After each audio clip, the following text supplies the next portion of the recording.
Hello everyone. Today we will discuss chapter number 5 of GK, that is action and reaction. जो भी action हम करते हैं उसका रिएक्शन भी हमें मिलेगा. रिएक्शन मतलब प्रतिक्रिया.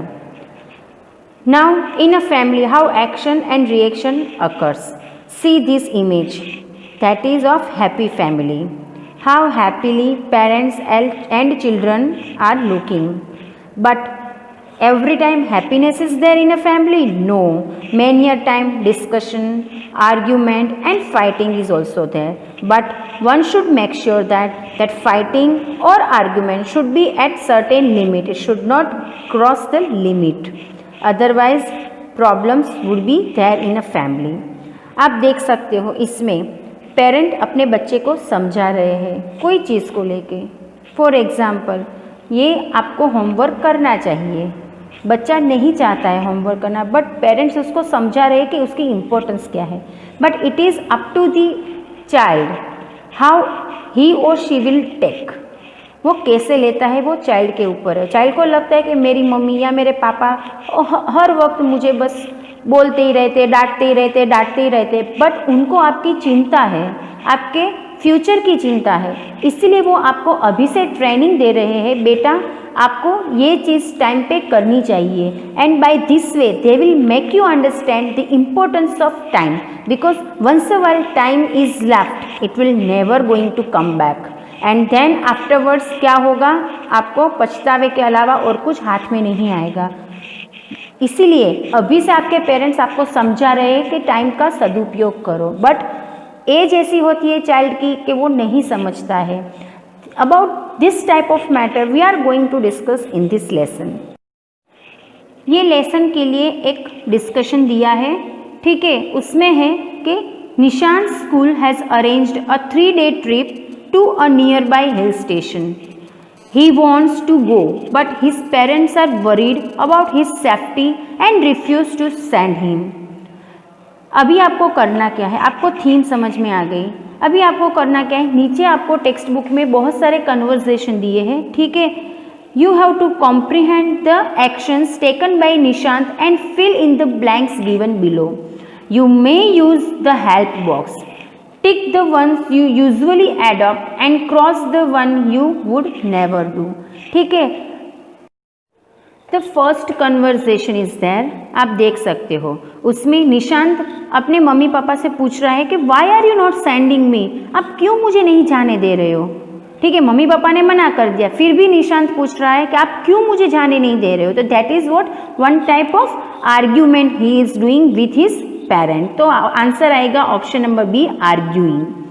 फिर सेकंड कन्वर्सेशन देखो, उसमें निशांत बोल रहा है I want talk to you. मैं आपसे बात ही नहीं करूँगा, आप मुझे नहीं जाने दे रहे हो, मैं आपसे बात ही नहीं करने वाला हूँ. ठीक है, इट मीन्स कि वो अपने मम्मी पापा के डिसीजन को रिफ्यूज़ और रिजेक्ट कर रहा है. ठीक है, तो उसमें आंसर आएगा option number E, rejecting. He is rejecting the decision taken by his parent. ठीक. Now in third conversation he is saying that you don't care about me. आप मेरी परवाह नहीं करते हो, मैं जो भी बोलता हूँ वो कभी सुनते नहीं हो, वगैरह वगैरह वगैरह. इट मीन्स कि वो अपने डिसीजन को, मतलब अपने पेरेंट्स के डिसीजन को गिव अप कर रहा है, सुन नहीं रहा है. ठीक है, तो इसमें आंसर आएगा giving up, that is option number H. Then afterwards what he has said that if you don't let me go I want study. मतलब ये क्या हुआ, ब्लैकमेलिंग. वो अपने मम्मी पापा को ब्लैकमेल कर रहा है कि आप मेरा कहा नहीं मानोगे तो मैं अभी से स्टडी ही नहीं करूँगा. उसको ऐसा लग रहा है कि मैं ऐसा बोलूँगा तो मेरे मम्मी पापा कन्विंस हो जाएंगे because they love me a lot, और उसका वो नेगेटिव फ़ायदा उठा रहा है. ठीक है, तो इसमें आंसर आएगा blackmailing, option number A. Then he said I want to go and you have to let me go. ठीक है, विरोध कर रहा है, अपने मम्मी पापा के डिसीजन का विरोध कर रहा है और ऐसे धमकियाँ दे रहा है कि मुझे जाना है एंड आपको मुझे जाने ही देना पड़ेगा. It means he is protesting. ठीक है, तो उसमें आंसर आएगा protesting, option number C, that means विरोध करना. उससे भी बात नहीं बनी तो उसने क्या बोला, that I promise to study 3 hours every day after I come back from my trip. मतलब वो अपने मम्मी पापा के इमोशंस के साथ खेल रहे हैं। उसको पता है कि स्टडी के लिए वो लोग कितने फोकस्ड है, स्पेशली मेरी स्टडी के लिए। तो डेफिनेटली अगर मैं स्टडी का कुछ बोलूँगा तो वो ज़रूर ही मेरी बात मान लेंगे। ठीक है, तो ये क्या है, बार्गेनिंग करना। ठीक है, अगर आप ये करोगे तो मैं ये करूँगा, दैट मीन्स बार्गेनिंग। तो here the answer is bargaining, option number D. ठीक है, बाद में वो स्टडी करेगा या नहीं करेगा, who knows it. Then next, he was doing that I request you to send me because you love me, I will behave well there. ठीक है, अगेन उसको अपने मम्मी पापा को इमोशनली प्रेशराइज्ड कर रहा है और बोल रहा है कि मुझे पता है आप मुझे जाने ही दोगे। क्यों? क्योंकि आप मुझसे बहुत ज़्यादा प्यार करते हो। Because each and every child knows very well that their parents are loving them a lot. और अगर हमने प्यार का वास्ता दिया तो वो ज़रूर मानेंगे। ठीक है, तो ये उनके इमोशन के साथ खेलना हुआ।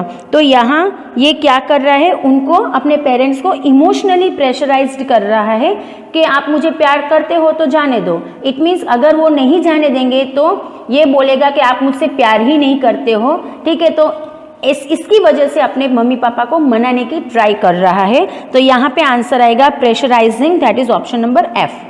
ये सिर्फ निशांत की बात नहीं है, जनरली हम भी तो अपने घर में ऐसे ही करते हैं अपने मम्मी पापा के साथ। ठीक है, now next what he said, then इस सबसे कुछ नहीं हुआ तो फिर वो रिक्वेस्ट करने लगा कि please talk to my friends mother, she has no problem in sending her son. मतलब वो रिक्वेस्टिंग मोड में लास्ट में बोल रहा है कि मम्मा आप प्लीज़ मेरी फ्रेंड की मम्मा से बात कर लो, उनको तो कोई प्रॉब्लम नहीं है, तो फिर आपको क्या प्रॉब्लम है। So he was requesting his mother to talk to his friend's mother. So here the answer is option number G, requesting. Here I have also put this help box. In that answer question number is written in front of their answer. So you can refer it if you need it. ये एक निशांत की बात नहीं है, ये सारे बच्चों की बात है जो अपने मम्मी पापा के पॉइंट ऑफ व्यू को कभी समझते ही नहीं। Our parents and family members are concerned about our safety, and it is important to respect their concern and find the solutions that are acceptable to all. मतलब हमें सिर्फ हमारा ही view सच लगता है, मगर हमारे पेरेंट्स का क्या व्यू है वो तो हम कभी सोचते ही नहीं।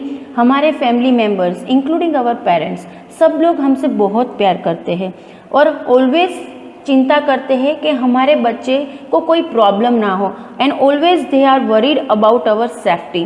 सो प्लीज़ उनके ये कंसर्न को, उनके ये पॉइंट ऑफ व्यू को रिस्पेक्ट करो और समझने की कोशिश करो और ऐसा सॉल्यूशन निकालो जिससे दोनों साइड का बैलेंस बना रहे।